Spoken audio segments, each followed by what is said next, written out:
So, Joy, I want to ask you, you sometimes, well, you quite often mention that there's an urgency and that there isn't time. We have to get on with it.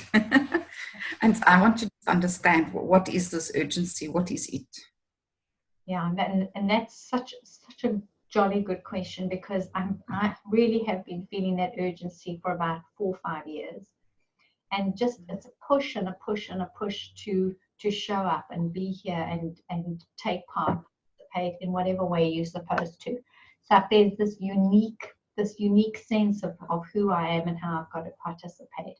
And what stops us from showing up is that we think that it's not enough. And we think that I'm too small, I'm too little, there's not enough of me to go around to help all the problems of the world and to make any difference. So then it stops us from stepping up and showing up in our most magnificent way, because we are unique and we are encoded to do something unique. So when we go and we say, well, I can't set up institutions or corporates or funding, or I can't start a whole big worldwide campaign because it's just too big and my head can't go there, then we go like, well, I'm too small and I can't work. But in fact, the opposite is actually true. Because if you are working small, one-on-one, you're compacting the energy that would be diffused if you were taking into a big setting. The bigger the setting, and you know this, Lynn, because you work in corporates, the bigger the setting, the more people there are, the more differences there are, and the more difficult it actually is to bring harmony into those settings, or integrate enough of the same concept, because everyone is trying to pull and push in their own little space in their own direction. So if you work big, it is harder and it becomes diffused, and you can become discouraged quickly because you can't deal with too many aspects. But if you go, I'm here with this beautiful being, and there's something that is my gift, and I focus, bless you, my angel, and I bless me, and I focus just on that, on this thing that I'm fabulous at, and I stay connected to just this tiny little thing, then what I'm doing is I'm impacting that energy. I'm laser focusing an energy awareness. And if it's not too many, it's maybe just to one. Maybe it's just one person's life I'm going to impact. And then I'm not distracted either.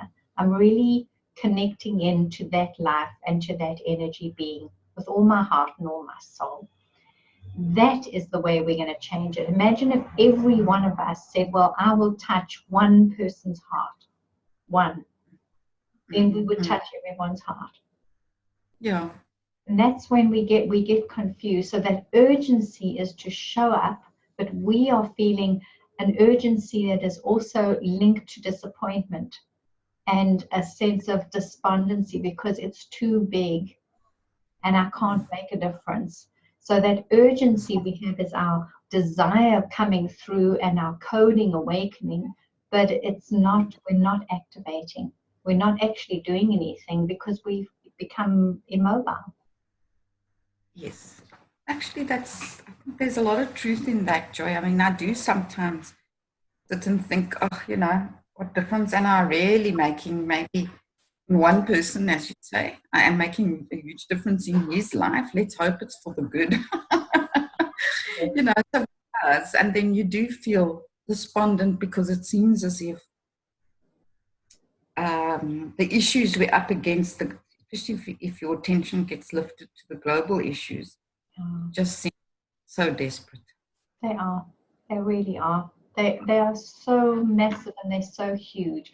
But on the same thing, if everybody lovingly wanted to lift up one person, we would be there. And that's the power of who we are. But we think power is big and expansive and showing up, and and it gets too big and then we get overwhelmed. We go, oh my gosh, it's just me. How am I going to do this? I can't do it.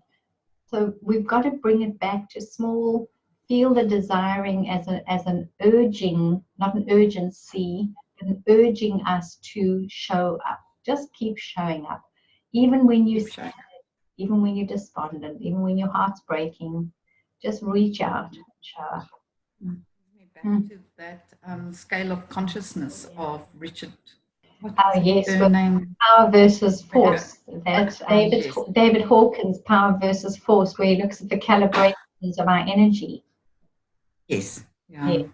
Yes. And that always, I don't know why, I always find a lot of reassurance there that you can just keep focusing on your own vibration and keep lifting it, because you'll be able to impact more people like that.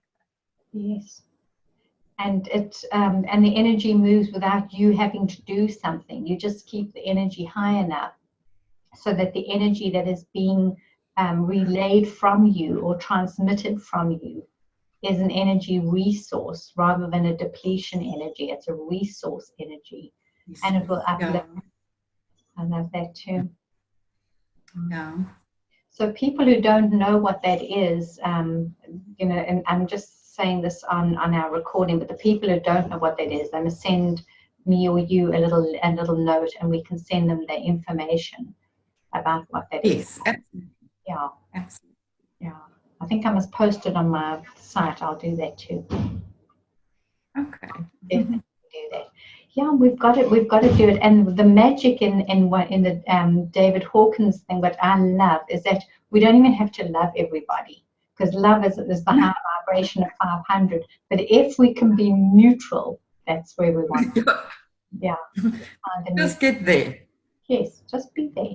And holding neutrality is quite a mindful exercise. It's not just like, oh, I'll just be neutral now, because neutral is not dumbing yourself down and anesthetizing yourself or desensitizing your awareness. It's not that. That's denial.